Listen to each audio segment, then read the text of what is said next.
18th century, there was something that spread across Europe and eventually made its way to America called puerperal fever, also known as the Black Death of childbed. Basically what was happening is women were giving birth and they would die within 48 hours after giving birth.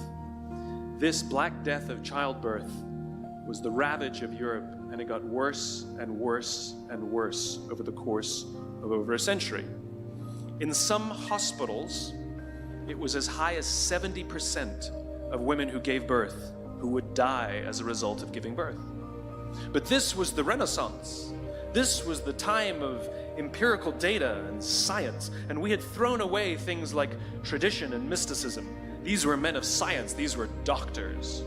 And these doctors and men of science wanted to study and try and find the reason for this Black Death of childbed, and so they got to work studying, and they would study the corpses of the women who had died. And in the morning they would conduct autopsies, and then in the afternoon they would go and deliver babies and finish their rounds.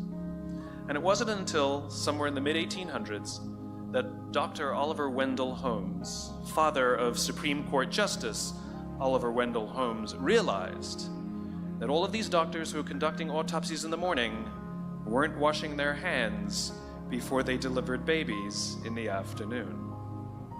And he pointed it out and said, "Guys, you're the problem." And they ignored him and called him crazy for 30 years. Until finally somebody realized that if they simply washed their hands, it would go away. And that's exactly what happened. When they started sterilizing their instruments and washing their hands, the Black Death of childbed disappeared. My point is, the lesson here is, sometimes you're the problem.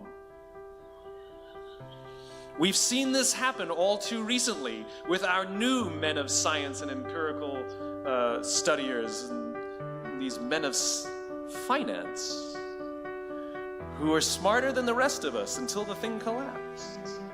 And they blamed everything else except themselves. And my point is take accountability for your actions. You can take all the credit in the world for the things that you do right, as long as you also take responsibility for the things you do wrong. It must be a balanced equation. You don't get it one way and not the other. You get to take credit when you also take accountability.